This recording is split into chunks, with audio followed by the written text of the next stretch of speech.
What's going on, PC fam? Welcome to another episode of Chill with Chill. Chill, what's going on? Nothing, B. It's basketball season, man. You know what time it is. Yeah, On top of yeah.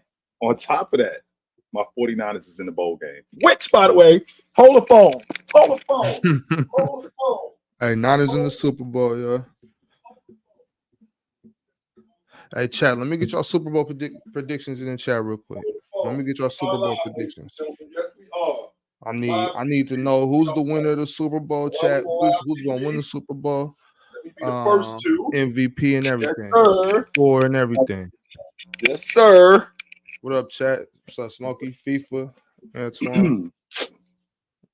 Let me be Okay. the first two. What was that jersey, Chilltown? I didn't see. Oh, the great. Oh, Frank Gore. Okay. Great. Yes, sir. FIFA, you got Chiefs by 3 touchdowns. Don Rich said I got the Niners by 6.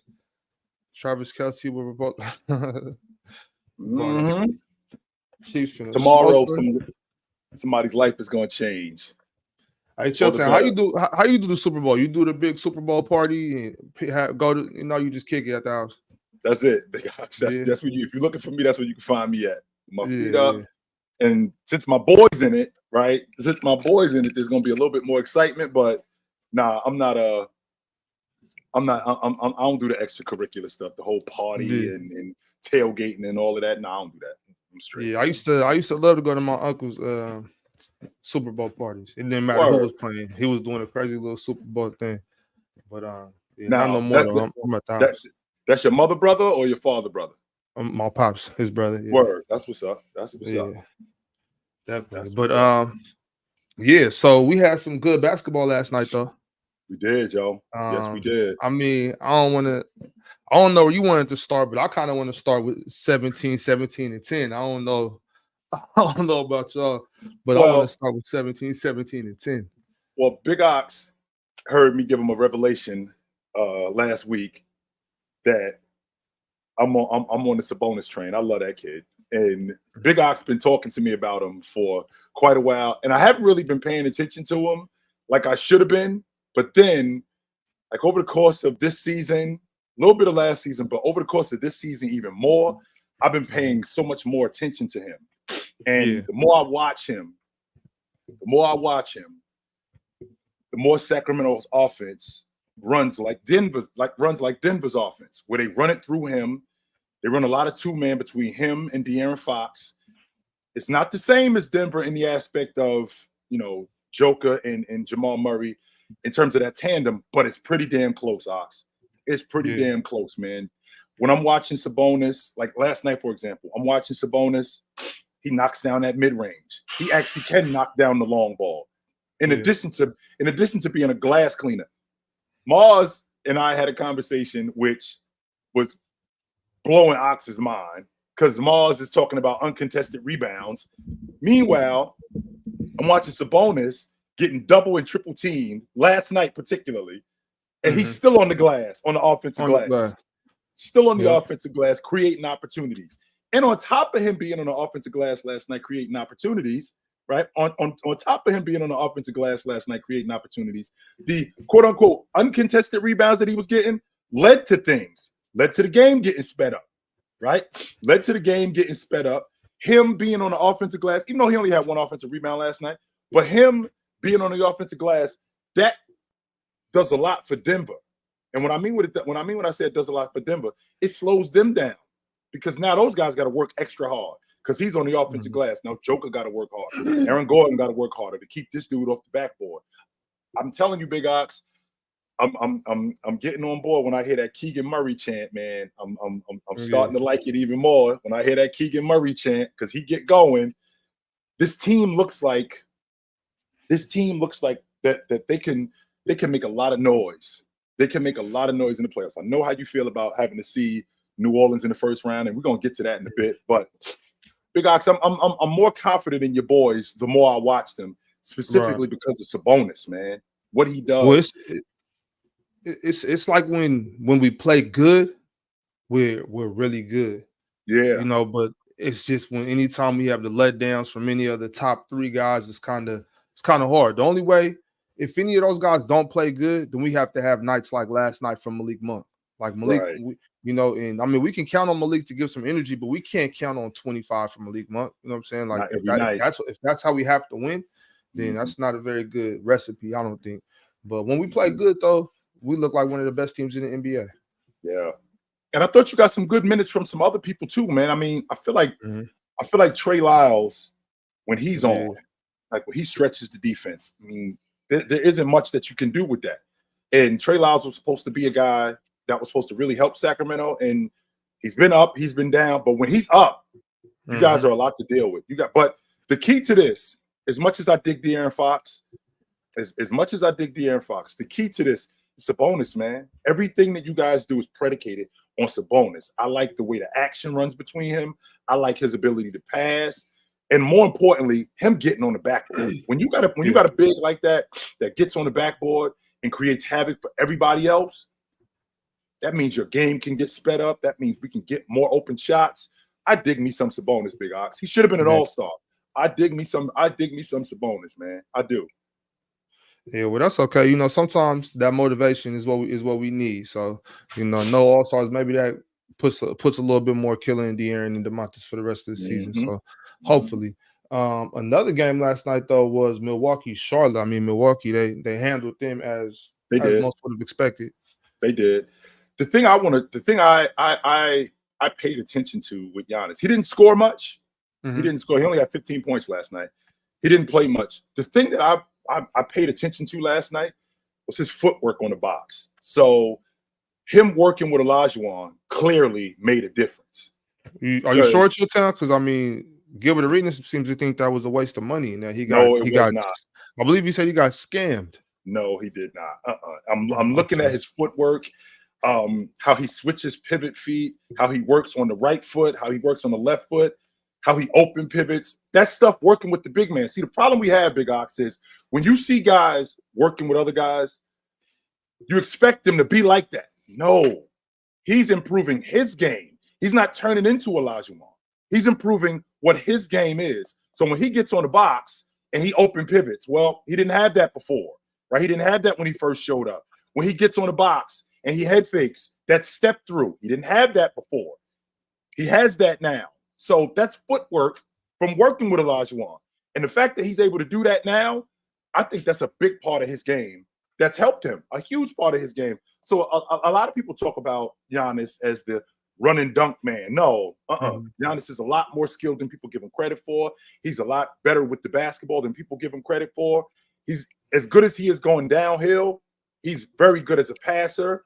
He's a lot more skilled than people give him credit for. And I'm watching him, and I did make the mistake, Big Ox. I did make the mistake when I said last season that he was a better offensive player than Joker. Well, then I had to go. I went back and did some homework, and I'm watching him, and I go, I watched Joker, and I went, wait a minute. I think I might have gotten that wrong. No, he's not a better offensive player than Joker. That doesn't negate how awesome of an offensive player he is and how much he's improved since the bubble. Not just since the bubble, but since when they lost to Toronto in the Eastern Conference Championship, how much more he improved. His footwork, like not just his footwork, but his mid-post game, his vision, all of that stuff has improved since then. So this guy is fantastic. I'm a big Giannis fan, man. I do. I dig everything. I dig everything that there is about Giannis. So we got a lot of players in the league, Big Ox, that are awesome, man. And it's hard to pick one dude. It is. Right. Well, with Giannis, I never really referred to him as the run and dunk man, but I do think that he was very limited, especially in that mid-range area. Like if Giannis can really just perfect that touch, that little mid-range touch, even when he's attacking the quick stop and pop, just to stop from setting up for the charge. If he could perfect things like that, perfect that jump hook over both shoulders, Giannis will have another. I think he can, because what is he, 29, 30? 29. Yeah. See, if he can perfect those type of things, I think it will really prolong his dominance because. I mean, as you said, though, he's improving, so hopefully he continues to do so. Hopefully he continues to work with anybody that can improve his footwork, including, I mean, Hakeem or not, Yeah. And that jump hook that you were talking about, he has that. It just has to be more consistent. And I think all of that, Big Ox, comes down to his footwork. His footwork has Yeah. gotten better. And and you couple all of that with his confidence. Because the one thing I notice about Giannis is, as good as Giannis is, he can get shaken. Mm-hmm. He can get shaken in the aspect that there's things that he's not comfortable with. And because he's not comfortable with it, what he'll do is he'll shy away from it. Prime example would be last year in the playoffs. As good as Giannis was, even after he got hurt, his confidence was out. His confidence was clearly shaken going to the strike. I think that's with a lot of guys, but Giannis in particular. So his mid-range game, I see him in warmups. I see him in the summertime working on it and knocking it down. But he's got he's got that kind of mentality where if it's not working, it could shake him. Like he won't stick with it. He'll go away from it, and it's kind of like a boxer mentality where everybody got a plan until they get punched in the face, and he'll just completely deviate from what the plan is, and he'll just go back to just fight or flight. And what makes him awesome is his skill set. Mentally, he has to improve. A lot of people forget it took Olajuwon 10 years to win it. 10. He was 32 years old when he actually did it. So. I think Giannis, his footwork, how much it's improved, in addition to his footwork, his mentality, I think that has to get stronger. And once that gets stronger, I mean, I think he's got 5, maybe 6 more years at this level simply because of how he plays. And because of how he plays, I think that's wearing on his body. I don't think he's going to be able to play for 10 more years at that level. No, I don't. So his game is going to have to change up until that point. For sure. Jayson Tatum and Kristaps Porzingis combined for 69 points. They did. And not only did they combine for 69 points, I think they slowed Washington down. I think Washington scored less than 50 and a half or 60 and a half yesterday. The thing that I like about Boston is their second unit. For games like yesterday, it's hard to get up for Washington in February, right? It's contrary to popular belief. And Big Ox, you've been preaching this to me for some time now about how, do your job. It's hard to get up for Charlotte in February. It's hard to get up for Portland. It's hard to get up for Washington on a Tuesday night or on a Thursday night. But that's what your rotation guys are for. That's where that energy comes from. Your rotation guys are the guys that bring that extra energy where, okay, let me get on my job. Pritchard is ready to rock and roll, right? Not only is Pritchard ready to rock and roll, Brissett is ready to rock. These guys come in and they're ready to rock. That gives Jayson Tatum, that gives Jaylen Brown, that gives Kristaps Porzingis extra energy. Sure, this is a long ball shooting team, but when Pritchard comes off the bench, right? When Pritchard comes off the bench, he gives them energy that they sometimes don't have. And then that is infectious throughout the crew. I mean, he had 2 buzzer beaters yesterday, Big Ox, from half court. You do that, I mean, what that's doing is that's getting everybody hyped. Absolutely it is. Jayson Tatum last night, I mean, his shot selection, of course, people will talk about it, but how much better he is as a one-on-one player and him getting downhill, the way that they use Kristaps Porzingis in the mid-range, I think Jayson Tatum is right, where he could be the difference, like Gasol was the difference with the Lakers. He could very well be that. He could very well be that. I mean, Kristaps, you add Kristaps and Drew Holiday to your team. Those are championship pieces. Yes, I mean, Drew Holiday's proven that he's a championship piece. Those are the type of role players that you plug into an established team and they take you over whatever hump it is that you're trying to get over. And they've proven if this was the type of team that was just trying to get out the second round and you plug those 2 guys in, then okay, now you're a conference championship level team. But this is already a conference championship level team. So you plug these 2 guys into that, I think that takes you right there to the finals. It gets you that Larry O'Brien back to Boston. Yes, it does. And I mean, with Jaylen Brown dropping 18 and 7 and Drew Holiday dropping 20 and 7, like that was heavy minutes from their starters, crazy production. Like you said, you shouldn't. I mean, I understand what you're saying. It's hard to get up for these teams in February, but your starting 5 shouldn't have to put in heavy minutes like that against Washington. They shouldn't, Big Ox. They should not. And that's where And not only those heavy minutes, it's also closing games. I mean, they had them, I think, plus 13 with like two minutes left. That game should have been over. It's the same thing that happened a couple of nights ago. The exact same thing that happened a couple of nights ago. With that being said, last night they laxed on the long ball. Next thing you know, that 13 goes to 8, which goes to now it's a 2-possession game with a minute left. Now we got a minute left. You guys had an opportunity to end the game, and you didn't, right? You still had you let these guys back in, and with letting these guys back in, you ended up in a dogfight. These are games that could cost you later because teams see that, and they see that you don't close games well. You do not, and that has to improve. 100% it does. Right. Another game was the Lakers versus the Pelicans. How'd you feel about that one?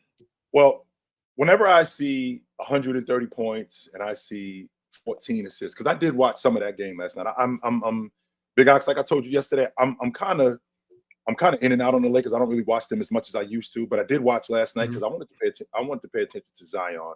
He's a bowling ball. He gets to wherever he wants to get to, and he's virtually unstoppable. But he does have limitations to his game, in the aspect that, you know, if you keep him in the mid post, if you keep him in the mid range, you can make him ineffective. Even though he can pass, you can make him ineffective, and you can keep him off the backboard. You can make him ineffective, which is kind of what happened last night. I thought they did a good job at that. But when I see 14 assists from one guy and I see 130 points, what that tells me is that the ball is moving, Big Ox. So if the ball is moving, you know what that means? That means people are moving. The Lakers offense was one of the better offenses that I've seen this season. I'm talking about Anthony Davis finding Rui. I'm talking about D'Angelo Russell. I'm talking about Austin Reeves diving to the rim. I'm talking about not just Reeves. I'm talking about Wood. I keep getting this kid's name wrong. Jackson. I'm talking about Jackson Hayes. Him diving to the rim. It was a lot of action off the ball last night. And because it was a lot of action off the ball last night, that really put New Orleans in a bad space. Trying to defend that. Because I saw Zion is not very good off the basketball. You could catch him sleeping a lot, especially on the weak side. You could definitely catch him sleeping a lot. And they took advantage of that. They definitely took advantage of that. I feel like if the Lakers can play like this more, where they have a lot of action off the basketball, if they play like this more, I think that they can make some noise. I definitely feel like they can make some noise. Yeah, definitely. You get 20 plus from all your starting five with the Lakers, and 30 from D-Law? Yes. Can we expect that? No. But what I will say this though, Big Ox, if we get that kind of action off the basketball, we can expect better production. Maybe not 30. 30 might be asking a lot, right? 20 from your starting five. I think they got 100 I think they got 110 from their starting five last night. If the ball is moving, you can expect better production from everybody when the ball is moving and when people are moving. When that happens, you put the defense, especially a defense like New Orleans, but you can take advantage of guys like Zion, you put the defense in a real bad position, in a real bad spot. So I think that this Laker team, they could make some noise. You see Spencer Dinwiddie kind of hanging out with Mark Cuban, then hanging out with Rob Pelinka. What do you see from that, and what do you expect Spencer Dinwiddie to do? If Spencer Dinwiddie does sign to the Lakers, what does that do for the Lakers? If Spencer Dinwiddie signs to the Mavericks, what does that do for the Mavericks? Well, for the Lakers, he's going to be what they thought Gabe Vincent was going to be.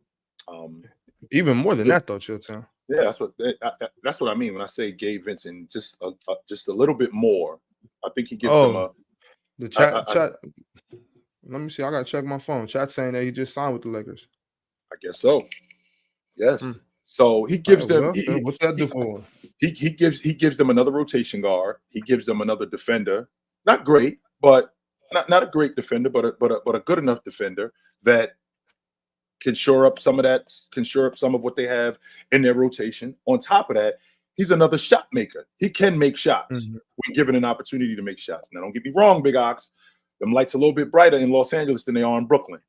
Wade and playing with James is a lot different than playing with KD. Playing with James is a lot different than playing with Mikal Bridges. You know, those two guys aren't the same.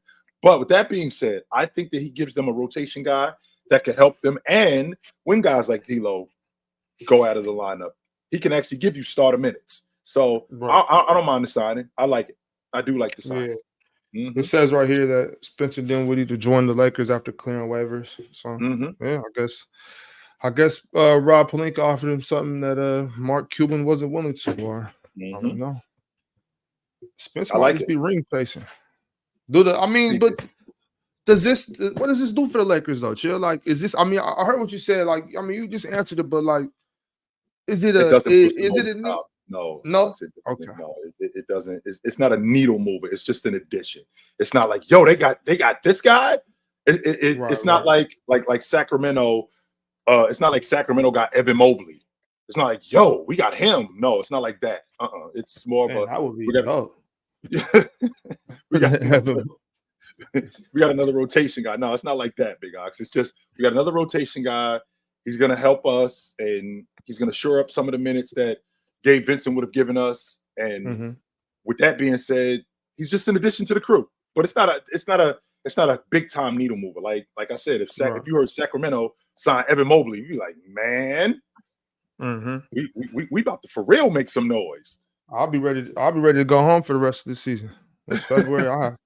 I have to go ahead and move in, get somewhere. I'm gonna be in Sac for the rest of the year. Gotta find me a space, and I gotta find me some space in Sac. I'll figure it out. I'm going home, but real Chilton. So with all the moves that have happened through the trade deadline, any injuries, Nick, the obvious Joel Embiid, things have happened in the past month or so. What does that change? Like, what shifts as far as the power rankings go? Like, who's the top dog now? Who's in that top 10? What are the power rankings? 1 second. Actually, I got a doc ready for that. I'm gonna share that so we can make sure people can see it visually. Let me see. What I want you to do, Big Ox, is I want you to write them down for people, because they might think that with the doc, that's because I want to make sure that people understand where we at with it. Is because a lot of people might see it and be like, yo, you got this team, you got this team. At number 10, I got the Milwaukee Bucks. As anybody who knows me knows, I think they're fool's gold the way this team is presently constructed.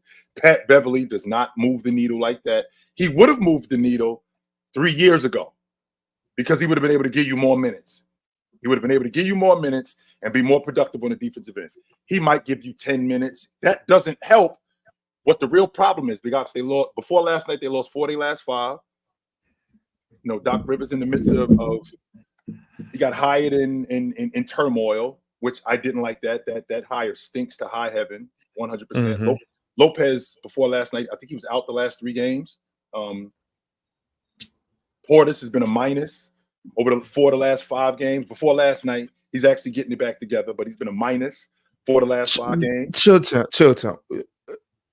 Milwaukee number 10 in your power rankings is, I'm not going to say it's crazy, because I'm along those lines. I'll probably have them around 7, 6, 7, but having them 10, Chill town, I don't know if the people are going to like this. When you see who else I have, you'll probably understand it better.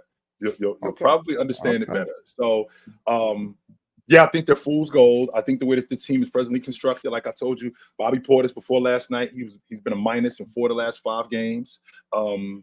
Campaign wasn't really giving them much as a Campaign wasn't really giving them much as a backup point guard. 3 points and 2 assists in 12 minutes.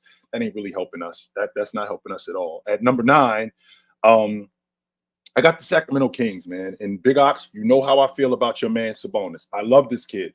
I absolutely love this kid. The biggest all-star snub that of all the all-star snubs, I think he's the biggest all-star snub of all of them. Last night, he now enters, because he had a triple-double last night. So it's just him and Chamberlain to have a triple-double on 75% shooting. Him and Chamberlain have the most games on that.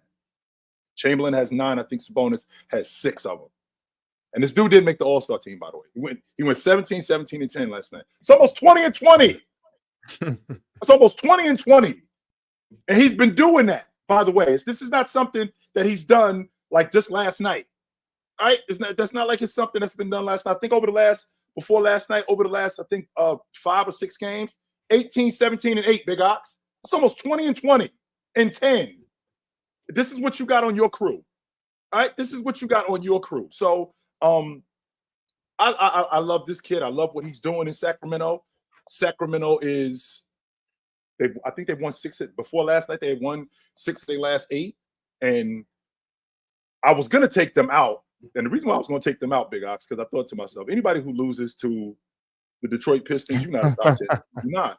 But then I remember, Big Ox. I remember the Bulls won 72 games and they end up losing to the Toronto Raptors that year. So I can't completely take them out. I can't do that, right? So with that being said, at number 8, Phoenix is rolling. Phoenix is rolling, Big Ox. And one of the main things about Phoenix that nobody's talking about is that they're healthy. Phoenix is healthy. This is the first time they've been healthy in a long time. At number 7, I got Denver. Denver won 7 of their last 9 games before last night. They lost to Oklahoma City. That was without Joker. That 2-man game doesn't work the same with Aaron Gordon and Jamal Murray as it does with Joker. It just doesn't. At number 6 was the Knicks, decimated by injury. With them being decimated by injury, they still won 10 of their last 11 games.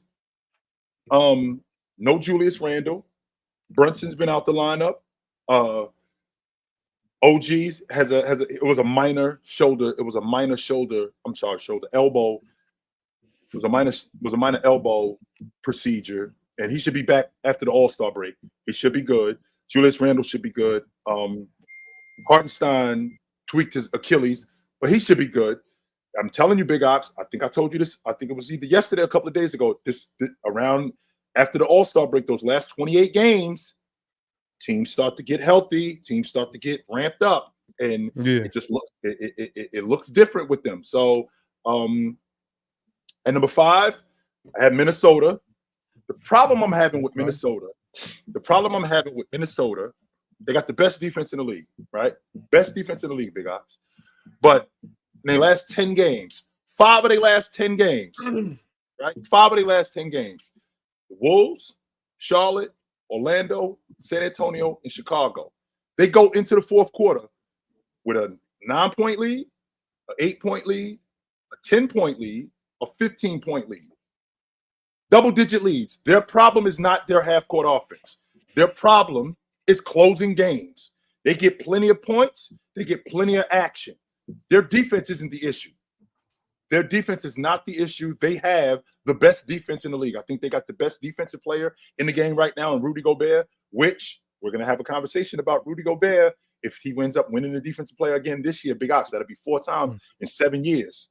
4 times in 7 years, he's the defensive player of the year. We're going to have a big conversation about where Rudy Gobert falls in the defense and as an all-time great defensive player.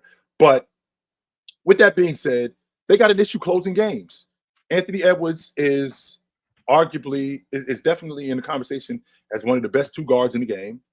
But him and KAT and with Mike Conley, they have a difficult time keeping that offense rolling in the fourth. And I think it's predicated on a starting 2 guard that's in his 3rd year, who is up and down. That's the biggest problem. They have to shore that up. They have to shore that up. If we can spot that out right now, Chilton, that's reason for concern in the postseason. It is. That's definitely a reason for concern if we can see that already. We might want to keep an eye on that. Yes, we will. Yes, definitely we will. Big Ox, from 5 to 1, and from 5 to 1 is like running a race where, Big Ox, you ran it in a 9.87. I ran it in a 9.89. The dude behind me ran it in a 9.91. So all these teams is like this. Like nobody is really like this, even though we have some teams that are good. At number 4, I got Oklahoma City at number 4. I mean, they won 8 of their last 11 games, 3 of their last 4. They got Jalen Williams back in the lineup because he had a rolled ankle. So they got him back in the lineup. That helps them. But I watched them against Utah. Big Ox, they got destroyed on the backboard. You being a big man, you would have been disgusted by what you saw. You would have been disgusted by what you saw and how they got beat up on the backboard and in the interior, how they just got destroyed. Like, is anybody going to rebound? Is anybody going to get dirty in here? Nobody. Well, that paint is soft in OKC.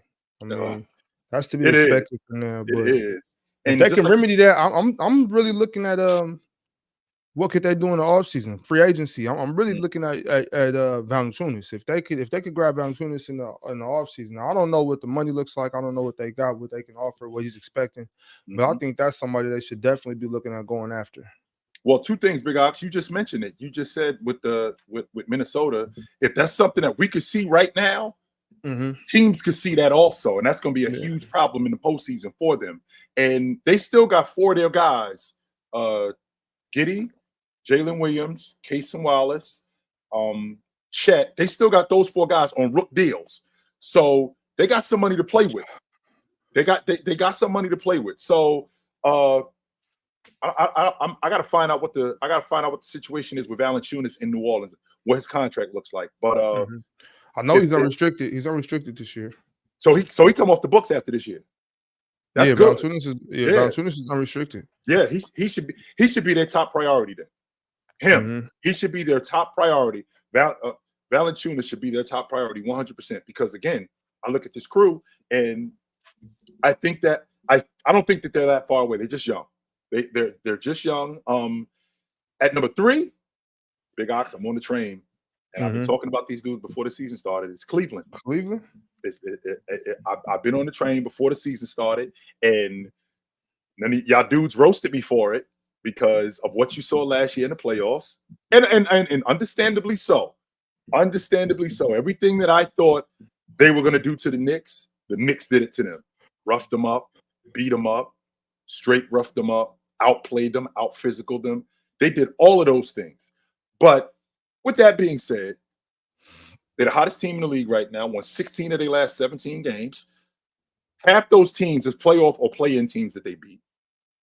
I'm on record saying it. I think Donovan Mitchell is the best 2 guard in the game. He's having a career year this year. I thought Jared Allen should have been an all-star. The team that they have and the way that they presently constructed, getting Evan Mobley back in the lineup, that makes them even better. Right? That makes them even better defensively. So I'm really interested in what's going to happen with this team come playoff time. I mean, Donovan, like a lot of people talking about the MVP. Again, before the season started, Big Ox, I thought Jayson Tatum was the MVP. It looks like it's going to be Joker, but some people are talking about SGA. I think Donovan Mitchell is going to be in that conversation before the season's over. No Darius Garland, no Evan Mobley, and he had them in the top 5. Had them in the top 5. He's been playing fantastic since they got those guys back. I think that those guys would be better if they converted more. I think if they converted more on the long ball, I think that they would be even better because Donovan Mitchell as a passer has improved tremendously. At number 2, I said I was out on him. But I can still model it. I think it is. I said I was out on them, but I can still dig what they're doing. And it's the Clippers. It is. It's the Clippers. I can still dig what they're doing. Absolutely. I think they won 9 of their last 10 games, Big Ox. Right? 5 of them, half of them. I think 5 of them have been against playoff teams. Westbrook is doing a really good job of taking care of the basketball. So is James Harden. So I have to respect what I'm seeing from this Clipper team. And Big Ox, I said this to you. You laughed at me, but one of 2 things is going on here. Either I got tricked, or Kawhi Leonard is going to go to pieces. One of those 2 things is going to happen, 100%. Because there's no way that what I saw over the last 4 years, where a guy is barely playing, not even barely, I take that back. He's not playing half the season. He averaged 40 games a year over the last 4 years. We go from that to he missed 4 games this year, and he looks like he's in year 6. I think he's going to be an all-league defender, definitely an all-star, definitely going to be an all-pro. Mid-range game looks better. He's actually dunking on guys. I can't remember the last time I saw Kawhi Leonard consistently dunking on guys. He's been playing great. The problem that I am having though is Paul George. Like nobody talking about how slow Paul George has been as of late. I mean, he's 14-4, shooting 23%. I don't think Paul George is washed. Under no stretch of the imagination, I don't think Paul George is washed, but he's going through a slump right now. And he's still in the adjustment period of playing with James Harden. Yes, he is. But he already told us, right? He already told us that he's not a number one on the championship team. So this thing that they have with the Clippers is predicated on one guy and one guy only, and that's Kawhi Leonard. He's going to go as far. They're going to go as far as he takes them. As far as he takes them. I think 8 of the last 10 games, he shot over 50% from the floor. He's been fantastic for them. So even though I'm still out on the Clippers, I can still marvel at what they've been doing. And the best team in the NBA, who I think is going to win the NBA championship, is the Boston Celtics. The way I feel about them is the way I felt about Denver last year. I feel like they got the most complete team in the game. They have a top 5 offense for a reason. They got a top 5 defense for a reason, and that's because of KP, man in the paint, rebounding the basketball, speeding the game up.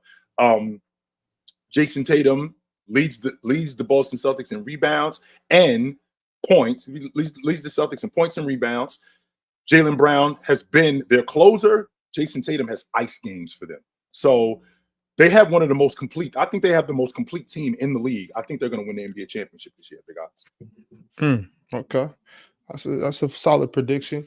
As y'all can see, it's right on your screen. Y'all seen it. Y'all heard it here first. Chill's NBA power rankings as of today, Saturday, February 10th, 2024.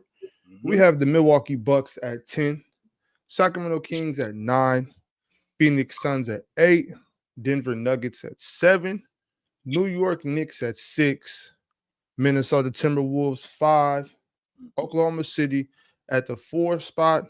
We have the Cleveland Cavaliers 3, the LA Clippers 2, and the Boston Celtics number 1. Yes, sir. Chat, y'all get in there. Let us know how y'all feel about this power ranking. Let me know. Drop your comments in the chat. Let us know. Do you agree with this top 10 power ranking? Who should come out? Who should be in there? Or is it just not in the proper order that you would have it? Let us know. In the meantime, let me get these. Who we got in the back here? We got Leaf Diggy. What's up, Leaf? What up? What's going on? What up? Yeah. Hey, Leaf, you got something in the background. Can you turn it off? Or? Oh, that was my granddad. What's up, Grandpa? What's up, Grandfather? What's up, Granddad? How you doing, brother? Hey, they said what's up, Grand. Oh no, he went in the back. His hearing aid is on. Okay, I thought it was the TV, bro. No, it wasn't no TV. No, ain't no TV in this room. But typical Chilltown list. It wouldn't be a Chilltown list without the Celtics at number 1. The Clippers have managed to etch themselves into number 1 conversation in the West. I did see it coming because I told Chilltown this weeks ago between Minnesota and Oklahoma City, one of them teams are not finishing top 3 in the West, and I stand by that. Another thing about the Timberwolves and the Cavs, you were predicated on the big man. What I'm not predicated on is necessarily their lineups. I don't think their lineups as constructed or their teams as constructed conducive to playoff winning basketball. And one of the reasons why I think that is because at some point they're going to have to X out the Jared Allen and Rudy Gobert. Even as good as they are defensively, as good as they are as rebounders, man, I think that to me, I think that's the common denominator in teams finding out how to take advantage of them, man, because eventually them guys are going to have to produce some offense. And they're going to have to produce a good enough version of offense. All that defense, man, is good, but I think they're going to have to produce some offense. I said the same thing about the Cavs last year. I said they don't get enough out of their front line, man. They ain't going to go nowhere. I don't give a damn how good Ant and whatchamacallit is Spider is. To speak more, I heard y'all did speak on Milwaukee on Giannis game a little bit. I've been saying it for years. If he gets like a short or something automatic, just a little bit away from the basket, outside of layups and dunks, man, he'll be very unstoppable. You mentioned Akeem Olajuwon. I thought Akeem Olajuwon had it as an individual talent. I think what made him better is what he did out of the double teams. Because the thing is, once he started making his moves fast enough to where the double teams didn't come, like it was pretty much lights out. You know, he got to his move very, very quickly. Like, well, we're not comparing Giannis to Olajuwon. The fact that he worked with him, that's what most people think when he work with him, they automatically assume, yo, he's trying to be like Olajuwon. No, he's trying to improve his footwork. He's trying to improve his footwork. He's trying to improve his mid-post game. He's trying to improve his mid-range game. That's basically what he's doing. I don't equate Olajuwon offensively with anybody because Olajuwon is different. But I can recognize watching Giannis that his footwork has improved. That weak hand jump hook has improved. That right hand jump hook, the way he can get to it, and that's predicated on his footwork. It's improved. It's gotten better. I think it's upstairs with Giannis more than anything. You keep saying that. You say you got to turn his brain. You say, yo, once he turned his brain off, and the thing is, I think it's some truth to that because the thing is, when he's not thinking about it, man, he's hitting threes, he's getting off the dribble, man, and shooting middies and everything, and cashing. He's hitting a lot of his free throws. He has been running from the free throw line lately. Going back to last year, sprinting, Leaf. That free throw line is kryptonite. I ain't gonna lie. He been ducking shots. He been ducking around corners. Get away from that strike. He can't get away from that strike fast enough. I'm not gonna lie to you. Does not want to go there. I'm not gonna lie to you, but go back to that Miami game or that elimination game. He threw the ball. Yo, Bobby, you remember this? He threw that ball quick as possible. He couldn't get that ball off, man. He didn't want nothing to do with that strike. That nigga ducking behind corners and shit, getting shot at. I'm like, he didn't want nothing to do with that strike. I'm like, and that kind of turned me off to him a little bit because the thing is, I said, bro, like, yo, I understand, bro, like, yo, free throws is probably a kryptonite. He works on them all the time. I think it gotta be because you had a story with Shaq. You said back in 06, you practiced with him. He was hitting all of them. You said game 1. 1 for 9, Lee. 1 for 9. 1 for 9. Oh shit. That was the funniest shit ever. But listen, I stand by what I said on the Cavs and the Timberwolves. I think they got to get a lot more. You talked about KAT all the time turning into basically C-Web in the postseason and shit, which is crazy to me. I was gonna go lower than that. I was gonna turn him to Derek Coleman. 5 points and 4 rebounds in the second half on average in playoff games. That's KAT. I know that sounds ridiculous, but that's KAT. We could keep Chris Webber out of it though. Yeah. We could keep C-Web out of it, even though you have Rasheed Wallace over him, which is very disrespectful. But going to the Suns, I don't see nothing from the Suns right now than what I seen before. What I seen from us. Back before the trade deadline, we was what didn't we win like 12 out of 14 with KD and Kyrie last year? They're healthy now. That's the most important thing. Wasn't our team healthy too? Yeah.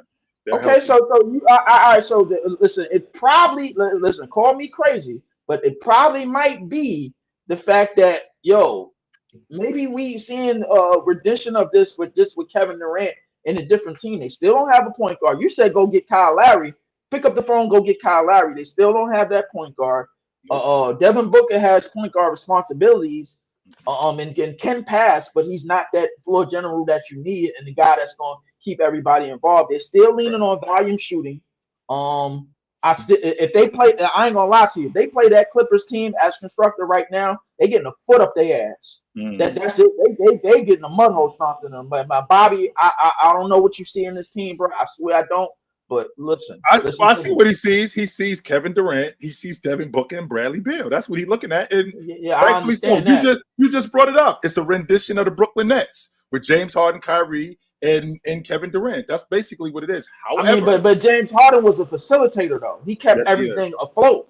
That's the difference. There's nobody here taking up that facilitator role in that easy point guard. Point flow and roll, bro. Like don't just say that like it's a fact, bro. I've seen Devin Booker do it multiple occasions this season. I've seen Bradley Beal step up and do it as well.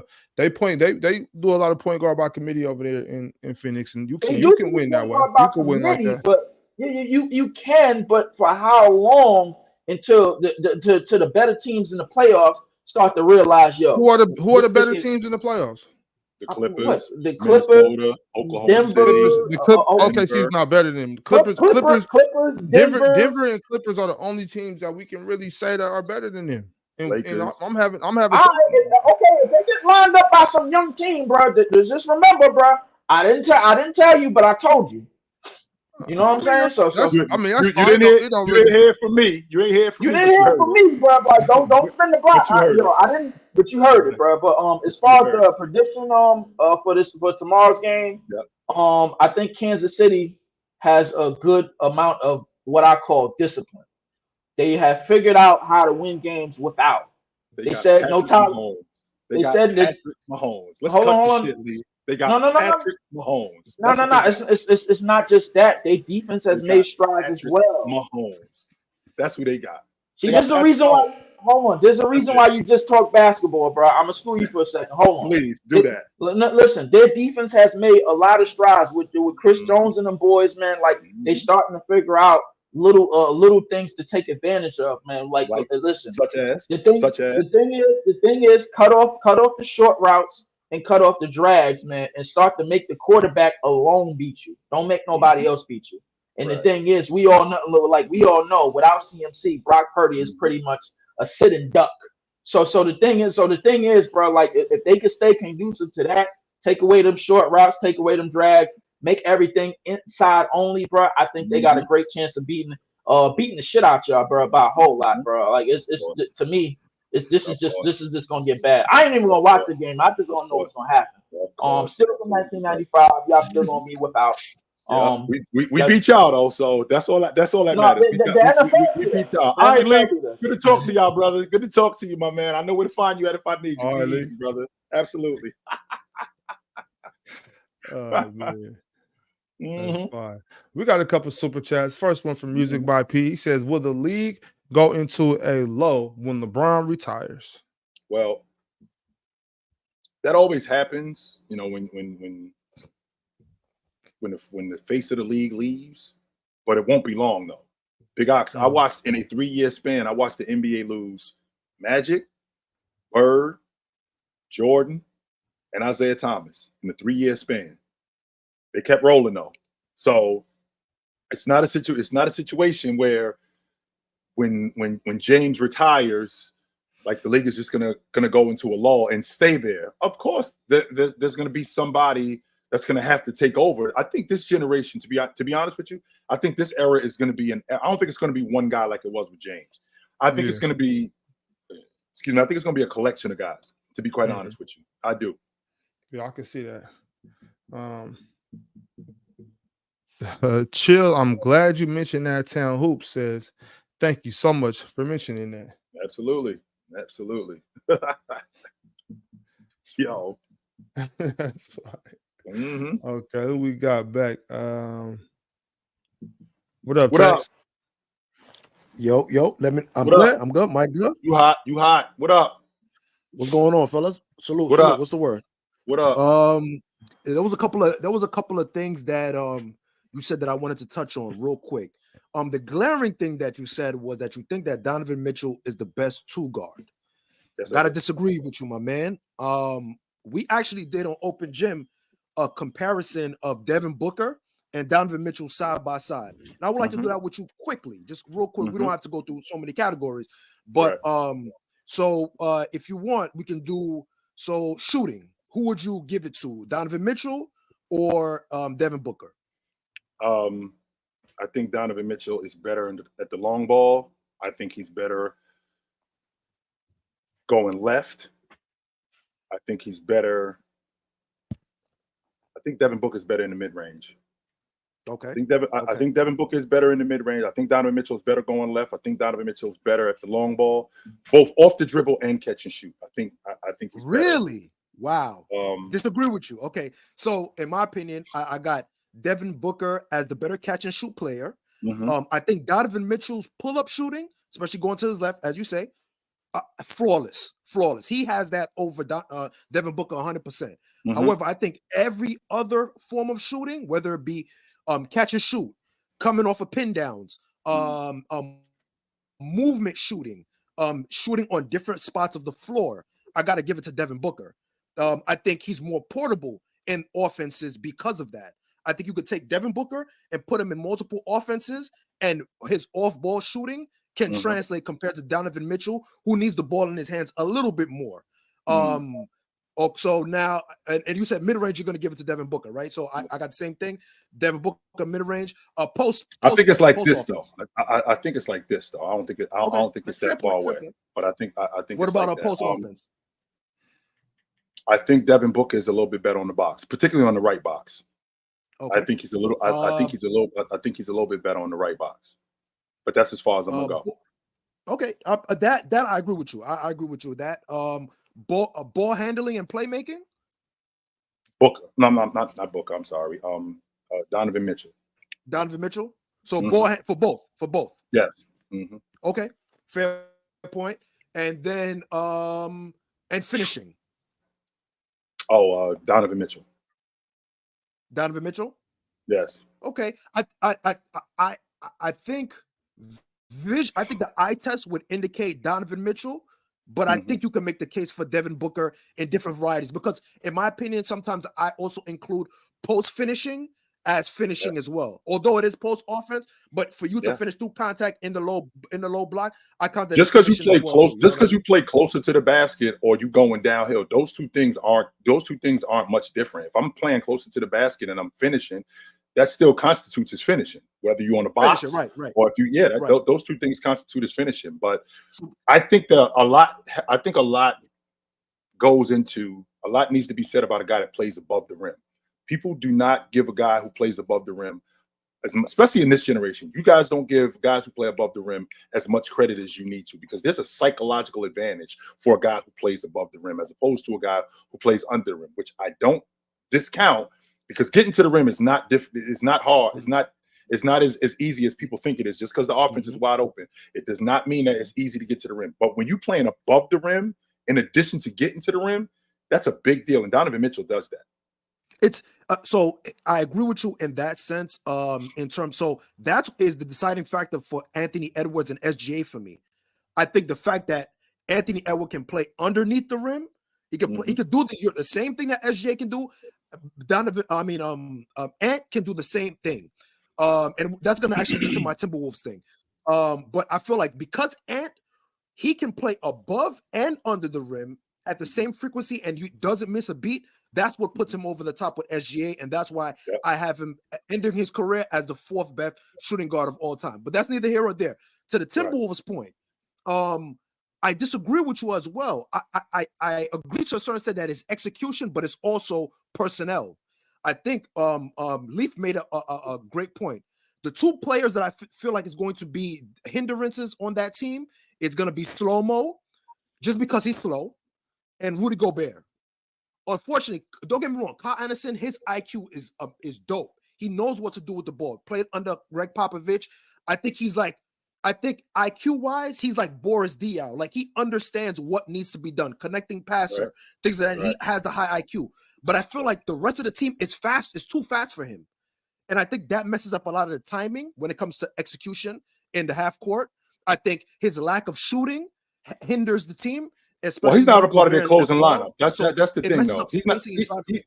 He's not a part of their closing lineup, so that's not a problem, right? So if he was a part of their closing lineup, then that would be one thing. Slow-Mo? Yeah, he's not a part of their closing lineup. No, that's not him. And not only that, this team is predicated. It depends on the lineup. From time to time, when we get in the playoffs, he's not going to be a part of their closing lineup. No, that's not going to happen. And with that being said, this team is predicated on defense. You guys don't give Rudy Gobert as much credit as you should in the aspect of how open he is around the basket. How they don't get him the basketball. Rudy does not need to step out and knock down 15 catch. Chill. No, we can't do that. No. I'm not gonna let you go down this rabbit hole. Chill. He cannot catch. He cannot turn over his left shoulder. No, chill. Yes, I understand it. When it's very easy and they put it in. I'm talking about in tight quarters, in situations when teams understand how to pinch. In close quarters, his hands get really, really shaky, Chill. It gets really shaky. Well, when you got three guys around him, of course, when he's made four of them and now you got three guys around him, now that's basketball IQ. Why do I mean when I say that? where he's made 4 or 5 of them. Now the defense has collapsed. My third-year shooting guard should know that, and now he has a one-on-one situation, and he needs to take guys. My power forward, who now with the defense collapsing, has now opened up more shots for him, so he needs to score more. So when this happens, Rudy is the run game that's setting up the pass. That's who Rudy is at the end of the day. So when that happens, it can work. Rudy does not need to step out and knock down open shots. He doesn't need to play on the perimeter more. Add that to the fact that as a defender, I think that's overblown, that playing on the perimeter logic, because Rudy has gotten so much better as a defender on the perimeter, particularly chasing guards, closeouts, and all of that good stuff. He's done that so much better than what he did in the past. I think that was an anomaly what you saw with the Clippers. I think that's overblown. No, so I agree. I agree with that. I just, on the offense, what tends to happen, and I agree, it is IQ recognizing certain situations, certain actions, but I feel like because of the floor shrinking on them and the fact that Rudy Gobert has to be right underneath the rim, it turns into 4-on-5 occasionally. And I agree. I feel like KAT is the X factor mentally. He has to be the valve, the release valve between Anthony Edwards and Rudy Gobert when that floor shrinks, to provide the the whether it be the shooting, whether it be, you know what I mean, the connecting passing. I do agree with that. Another thing, I'm with you with the Bucks. The Bucks, I feel like Pat Bev is not the net defender that Drew Holiday is. And the two things I feel like the Bucks and the Nuggets are gonna be, they might be the first round knockouts because they're missing the net defenders. You think Denver gets bounced in round 1? Word? I think so. Depending on the matchup, I think they really need Bruce Brown. I really think. Don't get me wrong. Peyton Watson is dope. Doesn't have the IQ yet. Doesn't have, you know what I mean? Doesn't have the experience yet. And what happens that I think this playoff run, Aaron Gordon might get exhausted having to be that kind of connector. You know what I mean? To be that because everybody else is gonna be, besides Jokic and Aaron Gordon, are gonna be up and down, in my opinion. I think Bruce Brown levels the playing field. He provides, a sense of calmness. And I feel like they're going to miss out on that 100%. I think it's going to be really, really bad. I do have one more question before I get up out of here. So I see that you got the 49ers. I disagree with you. I think Mahomes is going to go crazy. What do you have as the score with this Super Bowl game? What do you have as score? And who do you think is going to be a standout X factor? 24 points ain't enough, because I've seen Patrick Mahomes come back against Deshaun Watson being down 3 touchdowns. So 24 points is not enough. We're going to need more than 24 in order to win. I don't think we need 40. I don't think we need that many points, because if we turn this into a shootout, we're going to lose also. No, that's not going to work either. I think 27 to 30 points, I think that's enough for us to win. I do. I think 27 to 30, I think that's enough. I could see a 27-20 game. I could see that. I could see a 30-23 game. I could see that. But 24 points, that's not enough. We need more than that. Because here's what I will say about because Leaf didn't give a good breakdown, so I'm gonna give you a better breakdown, Chill. The thing with the Chiefs, that what they can do with the 49ers is that they run disguise cover 2-man. Spagnuolo has been doing a great job at that, and a lot of people don't know. He did that with the Giants. He did that with the Giants when they won the Super Bowl. 2 cornerbacks that they got, various Snead, if I'm not mistaken, I think I'm saying his name wrong, but Snead and McDuffie, who's an All-Pro. They are shut down corners. Chill. They don't even look at the ball. They play man, and wherever you going, I'm with you. So if you got those 2 guys that can take over, covering Ayuk and Deebo Samuel, and you just disguise that middle of the field for George Kittle, Brock Purdy is gonna have to make a couple of more reads than he's used to, because Brock Purdy's a 1-2. I'm going 1-2. I might get to the 3rd read, but I'm pretty 1-2 read, and that's it. So I feel like Spagnuolo can, let those defensive ends, Chris Jones can create some havoc, and they're gonna play wide and kind of collapse the running lanes for Brock Purdy to escape out of. And those cornerbacks, Snead and McDuffie, Chill, I'm telling you, they're gonna have a field day with your wide receivers. Brandon Ayuk, get them up, my boy. But yeah, salute to you. Yo, Ox, I love the game from yesterday. That was super dope. Light the beam. The Kings are a dark horse. And I think the Pelicans are a dark horse, Chill. I agree that Zion needs to work on the defensive end. Talk to this dude right here. This dude right here on my left. He already made it clear. If the Kings had to play New Orleans in the first round, he is pissed. This dude, we don't want that. This dude on my he is not trying to hear that. Those are my two dark horses, and Dallas is my third dark horse because of what they did with Gafford and stuff like that. But we're gonna see. Playoff basketball. I'm ready for it, and I'm gonna chop it with you guys soon. So salute you guys, man. Salute. Later. Mm-hmm. I already know how my man Big Ox feel about having to see New Orleans in round one. He's like, hell no. Of all the teams that I don't want to see in round one, them. I don't want to see them. No. Can we see somebody else? Got a super chat right here from Winter. Winter says, Chill, did you see what Micah Parsons said about TJ Watt not being a top 5 pass rusher and him pretty much downplaying TJ's stats? I think TJ should have won DPOY. Also, I can go against Patty Chill. I can't go against Patty Chill. Of course you can. It's like going against Tom Brady. I understand that, but I didn't see what he said about TJ Watt not being a top 5 passer. But I do believe TJ Watt is a top 5 pass rusher in the game. 100% he is. He creates havoc. There's a reason why he's got a double team almost every play. His ability to get to the quarterback is uncanny. How he slips through, how he swims through guys, how he out physicals offensive linemen. I absolutely believe that TJ Watt is a top 5 passer, and it's in the blood. 100% it's in the blood. He better than Micah Parsons. How about that? Right. So Chill. Let's get into the Super Bowl a little bit. Yep. You just told context that if y'all score, how much y'all should be okay? 24 is not enough. I think 30 is enough. I think 30 points is enough. 20 ain't enough. So they got for the Niners and Chiefs over under 47.5.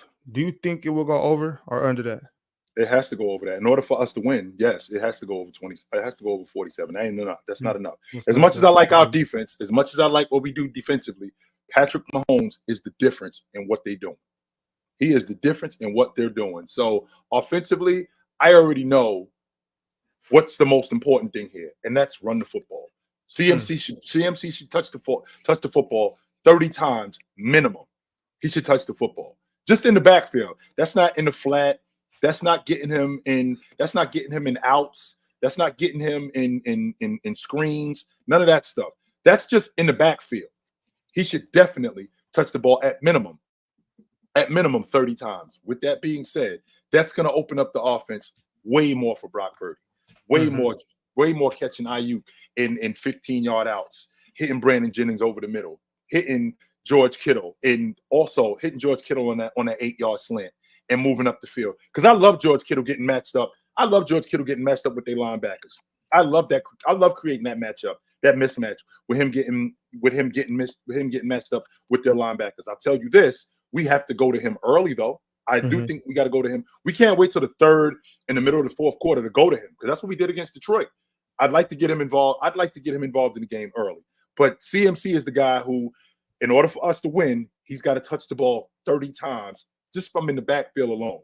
And when it doesn't work early, keep doing it. Keep pounding on that defense, because it's gonna work, Big Ox. I'm telling you, it's gonna work. Right. Chill. I want to do something here. I want to get some of your favorite Super Bowls. You know, like what was the dopest Super Bowls that you remember that you enjoyed the most? I actually got the doc right here. I want to pull up. Let's see. There's a few of them. Yeah, there's a few of them that I really dug, man. It was a few of them that kept me on the edge of my seat. Of course, all the ones that my 49ers won, none of them was whack. Every last one of them were great. Let's see. Yeah, it was a few of them. Yeah, a bunch of them that I dug. Top 5 Super Bowls. Yeah. Let's see. After this, we're gonna do top 5 Super Bowl performances too. Right. So. Top 5 Super Bowls. Let's see. I want to start with the Patriots and the Panthers. That was awesome, man. At 5 or 1. At 5. Jake Delhomme and Tom Brady going at it. Man, that was action. No doubt about it. That was straight action. Let's see. How about Tom Brady? How about Atlanta? And Chilltown, what year was that? That was in 2004. 04. Yeah, that was in 2004. Let's see. Pick 5 of them. My favorite ones. Chad, y'all make sure to drop yours in the That comment section. that 2000 the 2017 bowl game where the Patriots came back from down 4 touchdowns. That's never happened in NFL history. Never happened. You said the Falcons versus Patriots? Yes. And that was 2017, right? Yes, that was 2017.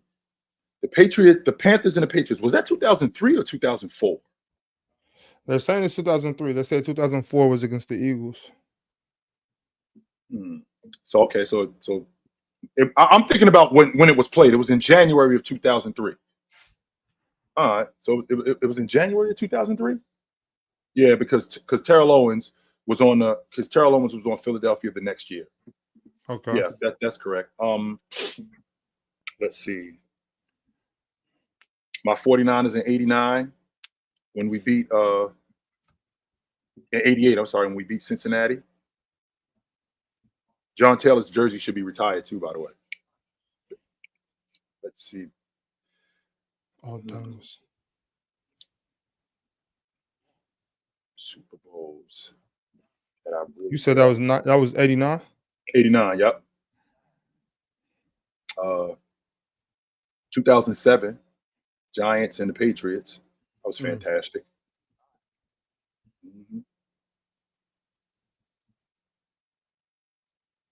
And my favorite Super Bowl of all time was when my boys, we stomped San Diego in 94. Super Bowl record, 49 points, which is a record still to this day. We beat the Chargers in 94, smoked them. So absolutely smoked them, dude, which is still a record. I believe we scored 49 points in that game. Y'all heard it first. Top 5 Super Bowls from Chilltown, or number 5, the Panthers versus Patriots in 2003. Falcons versus Patriots 2017.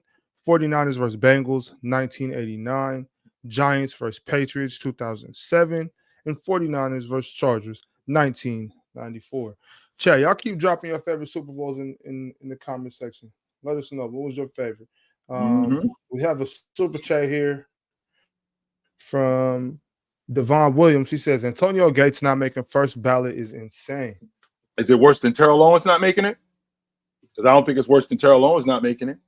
There's no legit logic you could give me that Terrell Owens is not a first ballot Hall of Famer. There is none. And I mean, he was right. He shouldn't. He didn't go to the ceremony, which I think he did it at his school, which I can definitely dig that. Yeah, that's fire. That's fire. Let me see who we got back here. Brax, you there? What up? Yo. What up? What's good? What up? Man.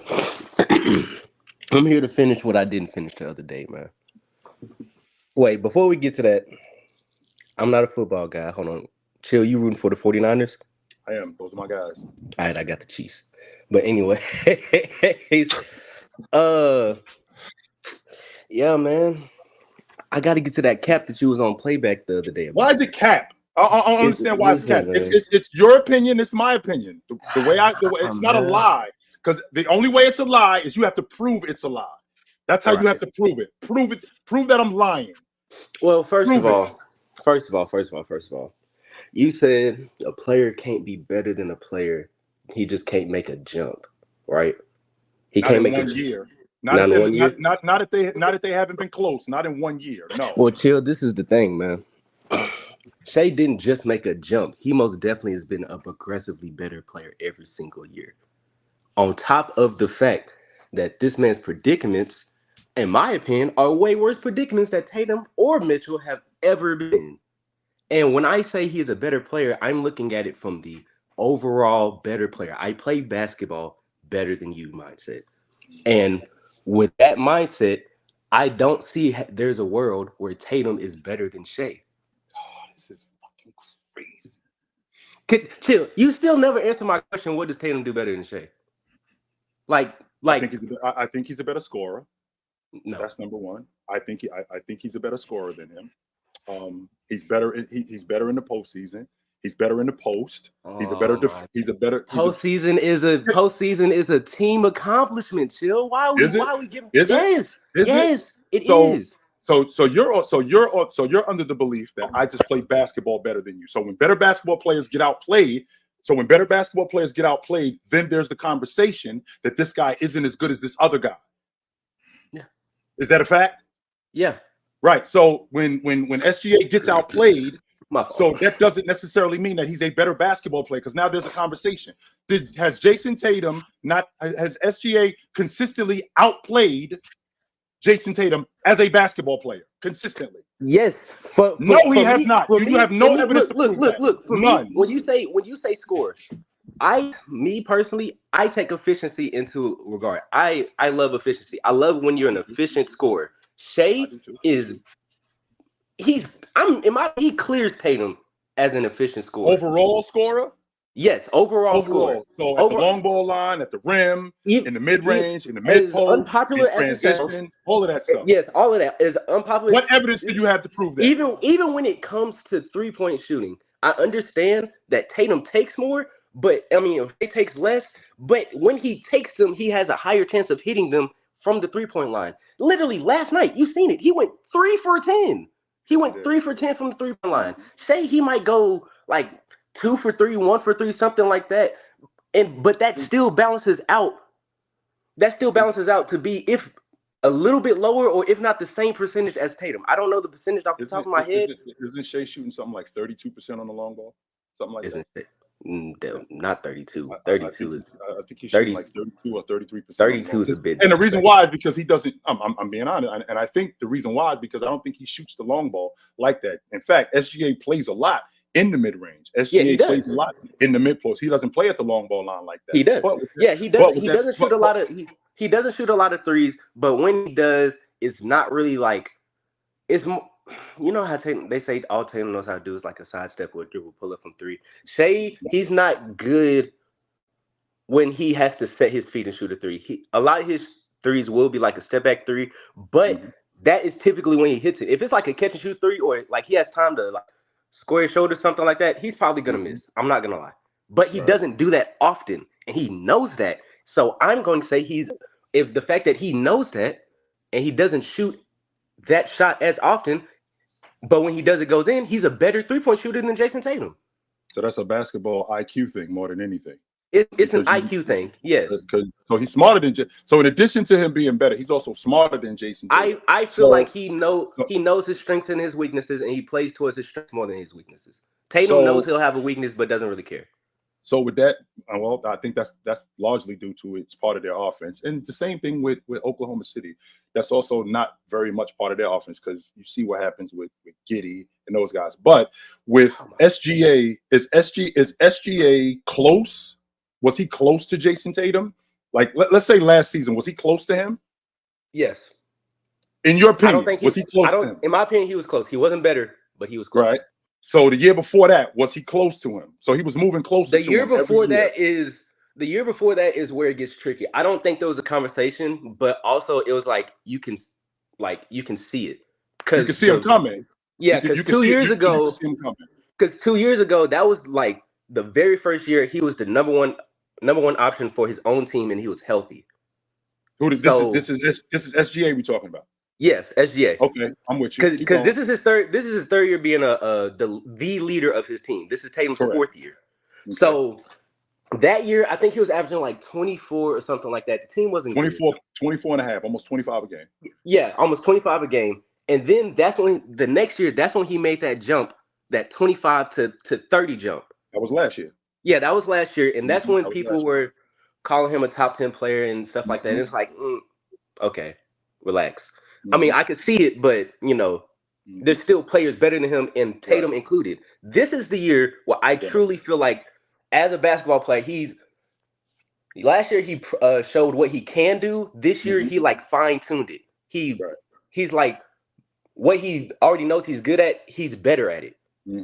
So with that being keep going. So with that being said, when it comes to Tatum, I mean, this is realistically, in my opinion, this is his 4th year being like the guy on his team. Right. And some of the problems that he's had when the first year he was a leader, he still has those issues. So which is the same logic you could use for SGA, who is getting better. But let's rewind the clock. You just said so 2 years ago. Right. This is the 3rd year that SGA has been. This is the 3rd year that SGA has been the leader on his team. So let's rewind the clock. So 2 years ago, you didn't think it was a conversation, and that was a career year for Jayson Tatum, and you didn't think that it was a conversation then. I didn't. So I said, I didn't think it was a real. You didn't conversation. You didn't think it was a real conversation then, right? So then the next year, when after SGA goes 25 a game, he jumps to 30 a game. Yes. But then Jayson Tatum also has a career year. So now what happens is that you're not close to me this year, and then the next year I have another career year, and you have a career year. So my year gets better than what it was last year when you weren't close to me, and then your year improves, and then my year improves. So that means that you're now close to me, even though you weren't close to me. The jump that Shea took isn't a huge jump compared to what Tatum took. He had a career year, but it's like, okay, you did slightly better.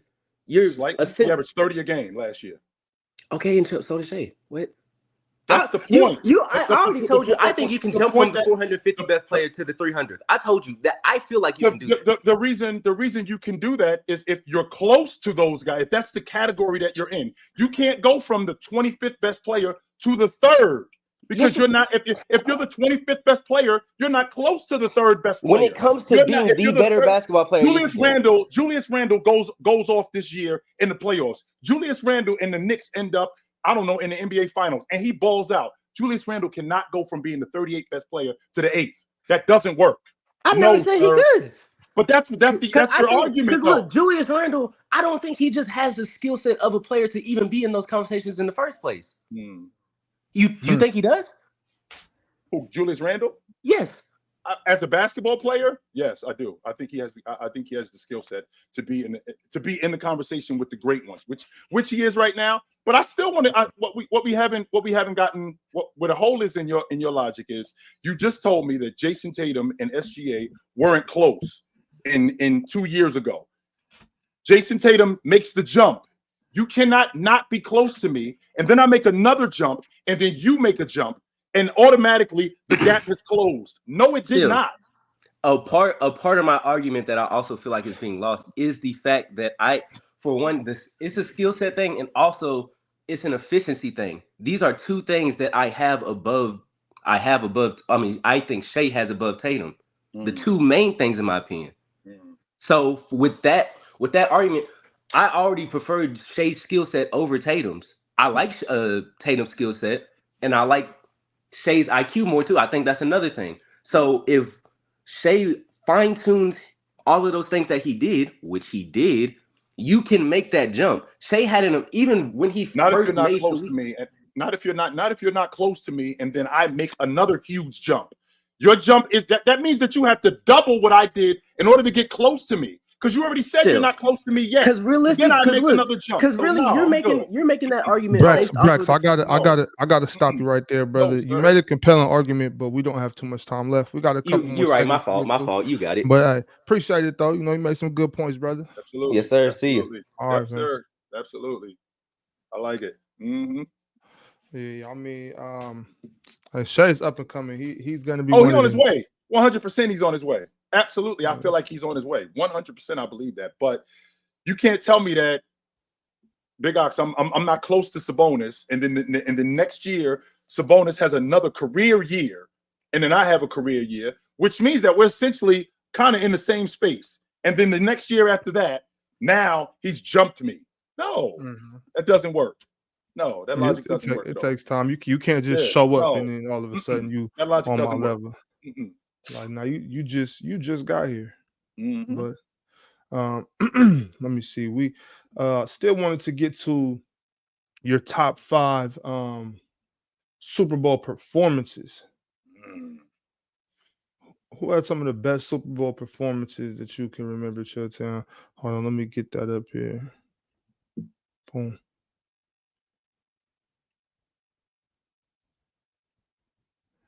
Okay. Top 5 Super Bowl performances. Oof. Man, that's a good In one. Chat, y'all make sure to put your top 5 Super Bowl performances in the comment section as well.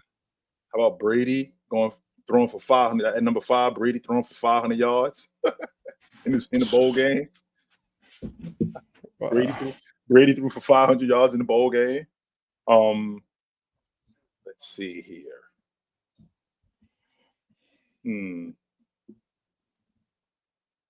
Jerry Rice got to be at the top of the list. Jerry Rice, I think, and he should have actually won the Super Bowl MVP in '88. I think he had 220 yards against Cincinnati. So I'm putting Jerry Rice not at number 4. He goes higher than that. Let's see. 3, 2, 1. We'll wait till we get. Yeah, we'll wait. Let's see, Big Ox. Wow. Terrell Davis. I think Terrell Davis in '99. No, nope, I'm not doing that, Big Ox. Okay.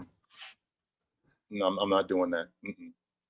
So the fact that you lost, it's just a performance. You didn't have to win, dude. You could still lose and have a fantastic performance. So nobody has ever thrown for 500 yards in the Super Bowl. That's never happened before, ever. So the fact that you lost, that doesn't matter. Let's see, Big Ox. I'm struggling with this one. Top 5 Super Bowl performances. Ooh. Reggie White. I think Reggie White had 3 sacks in the bowl game. Is it 2 or 3 Reggie White. Yeah, I think Reggie White had 2 or 3 sacks in the bowl game against.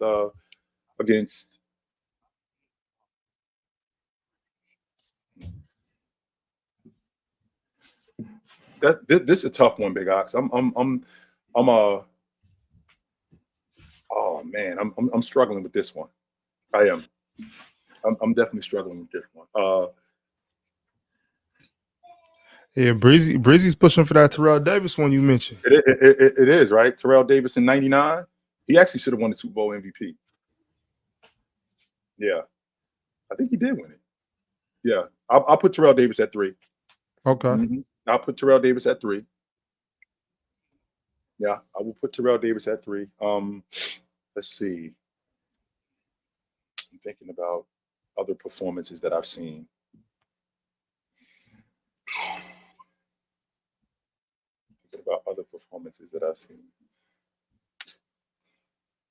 Joe Montana in '84. He was fantastic.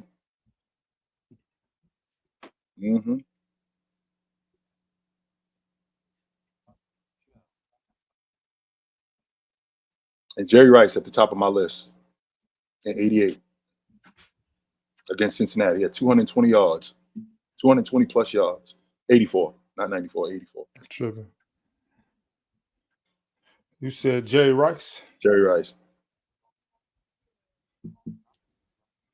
How many yards? I think he had 220 plus yards that game. He should have actually won the Super Bowl MVP that game.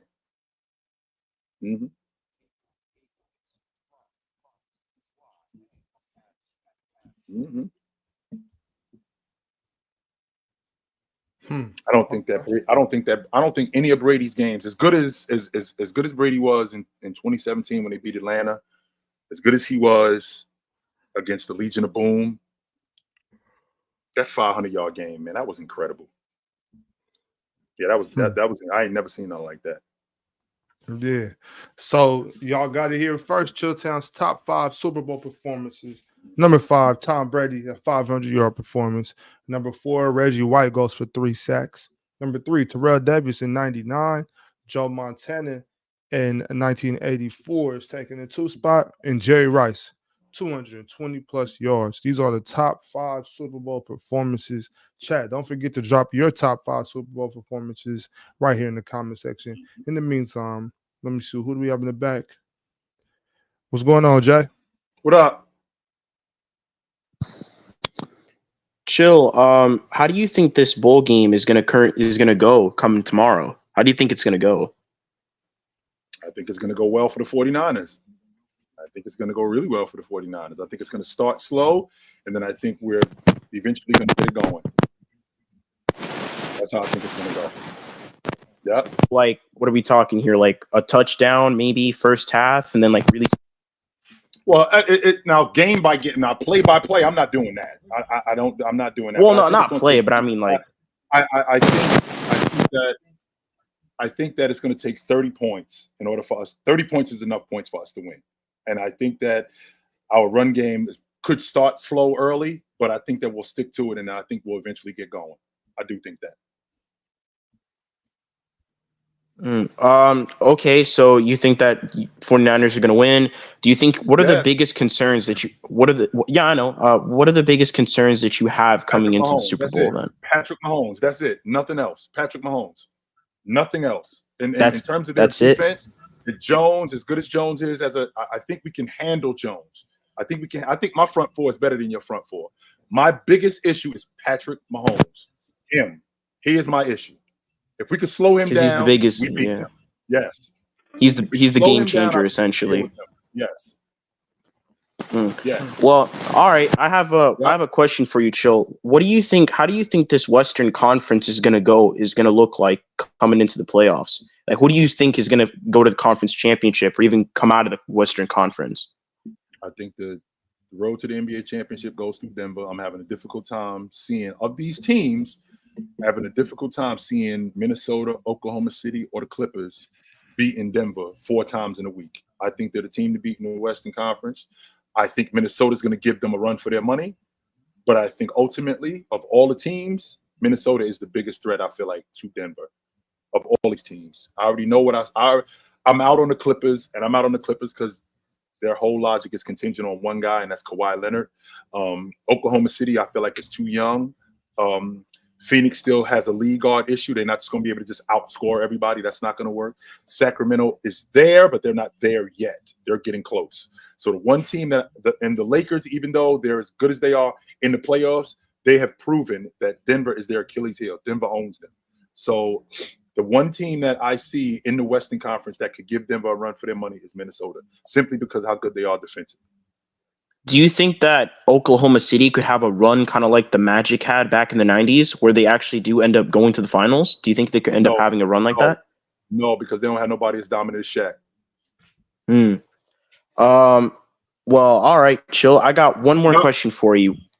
What do you think? Who do you think really won the trade this week? Who do you think won the trade? The Knicks did with what they added to their roster and who they're getting back. I think the Knicks, they pushed all their chips to the front of the table. I think they're dead serious about what they're trying to do, and I think that they are definitely an A+ grade in what they tried to do, 100%. Well, all right, Chill. Good luck with the Super Bowl. Hopefully y'all win. We're going to need it. Mm-hmm. Yeah, right on. Excited for the Super Bowl. Y'all make sure y'all take the time, check out the Super Bowl, get somewhere safe, relax, and, don't be drinking and driving tomorrow, man. Y'all stay off the streets. Don't do that, man. Don't call somebody. Big Ox already told you. Call him. Here come Scoop you. He told you that. Do that. Well, y'all, this is the end of the show today. We will be back on Wednesday. Check us out on Monday on the panel. You know that. Check the playback schedule. You never know who you're going to get. Make sure y'all ready for that. Hit those QR codes in the bottom left and bottom right hand corner. Get your PC merch. Support the channel, y'all. Appreciate y'all pulling up. Chilltown. Hey, man. Put on a suit. Drink water. Don't drink and drive. Hey, man, when last time you talked to your mother, yo? Call her. Call your mother. See how she doing. Go talk to your mother, man. But until then, take it light. But take it. Absolutely. All right, y'all. Catch y'all next time.